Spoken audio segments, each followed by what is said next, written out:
తాబేలు బొమ్మ ఎందుకు పెట్టుకుంటారంటే శాస్త్రంలో తాబేలు బొమ్మ పెట్టుకోవడం అనేటువంటిది ఇంట్లో ఉండే వాళ్ళ యొక్క విధి విధానాలు అవన్నీ కూడా మారుతాయి. ఇంకోటి ఏంటంటే తాబేలు బొమ్మ పెట్టుకోవడం వల్ల కలిగే ఫలితం ఏమిటంటే వాళ్ళకి ఇప్పుడు చూడండి, మనకి తాబేలు అనేది వంటిది అవతారం ఎక్కడి నుంచి వచ్చింది? క్షీరసాగర మదనం చేసేటప్పుడు వాళ్ళు మందర పర్వతాన్ని ఆ ఆదిశేషువుని పట్టుకొని అటు ఇటు చిలికేటప్పుడు ఏమవుతుంది, అది పడిపోతూ ఉంటుంది, నిలబడదు. అప్పుడు ఆ మహావిష్ణువు తాబేలు ఆ అవతారంలో, కూర్మ అవతారంలో వచ్చి ఆయన పట్టుకుంటాడు, అది నిలబడేలా చేస్తాడు.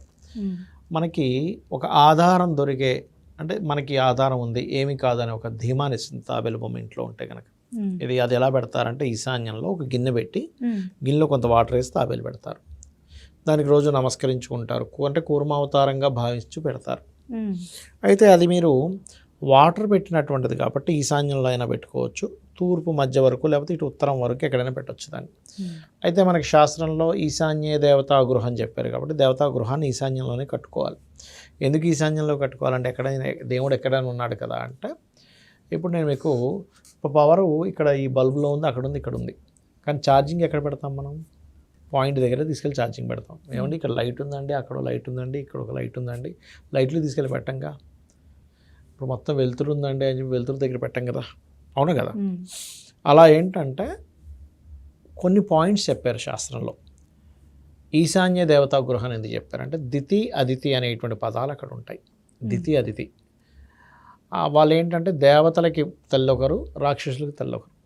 అంటే నీ యొక్క మైండ్ నెగిటివ్ పాజిటివ్స్ రెండిటితో ఉంటుంది, అంతే కదా. ఎవరికైనా కూడా పాజిటివ్ ఉన్న మైండ్ అంటే కొన్ని నీకు జాగ్రత్త ఉండాలి. నెగిటివ్ మైండ్ అంటే ఏదో నెగిటివ్ అని కాదు, నీకు జాగ్రత్త ఉండాలి, అప్రమత్తంగా ఉండే తత్వము ఉండాలి, పాజిటివ్గా థింక్ చేసే మైండ్ ఉండాలి. దితి అదితి ఈజ్ ది ఆ మైండ్ సెట్. అయితే వాళ్ళు ఏం చేస్తారంటే, మనం ఏదైతే ఒక సంకల్పం కోసం పూజ చేస్తుంటాం, అందరూ బాగుండాలి, నా బిజినెస్ బాగా సాగాలి, ఇట్లా రకరకాలు. కొంతమంది ఇంకా బాగా జ్ఞానంలో ఉన్నవాళ్ళు కృతజ్ఞతాభావంతో చేస్తారు. ఇప్పుడు మీకు ఒక సంకల్పము, మీరు ఒక నిర్ణయం తీసుకోవడానికి కొంతమంది చోట పూజ గదిలోకి వెళ్ళి ఆలోచిస్తూ ఉంటారు, ఏంటి ఎలా చేయాలి ఎలా చేయాలని. మీకు ఒక డెసిషన్ తీసుకోవాలి కదా. ఆ డెసిషన్ తీసుకునేటప్పుడు ఈశాన్యంలో ఉండేటువంటి ఏవైతే దితి అదితి అనే పదాలు ఉంటాయో అవి ఈశ్వరుడితో లింకప్ అయి ఉంటాయి. అంటే మీ డెసిషన్కి భగవంతుడి యొక్క అనుగ్రహం కలుగుతుంది. మీ డెసిషన్కి ఎప్పుడైతే భగవంతుడు అనుగ్రహం కలిగిందో ఆ డెసిషన్ రైట్ డెసిషన్ అవుతుంది, అనుగ్రహం లేనిది రాంగ్ డెసిషన్ అవుతుంది. ఈ తాబేలు ఎందుకు పెట్టుకోవాలంటే స్టెబిలిటీగా ఉంటారు. మీరు ఒక నిర్ణయం తీసుకున్నారు, దాని మీద స్టిక్ అయి ఉంటారు.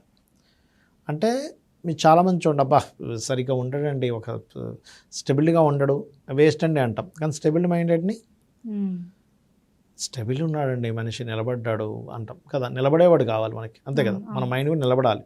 అందుకని స్టెబిలిటీ మైండ్ కోసం ఇంట్లో తాబేలు పెట్టుకుంటారు. అది దాన్ని మనం ఈశాన్యంలోనో, తూర్పు ఈశాన్యంలో, తూర్పులో అయినా పెట్టుకోవచ్చు, లేదా ఈశాన్యం ఉత్తర ఈశాన్యం ఉత్తరం వరకు ఎక్కడైనా పెట్టుకోవచ్చు, నో ప్రాబ్లం.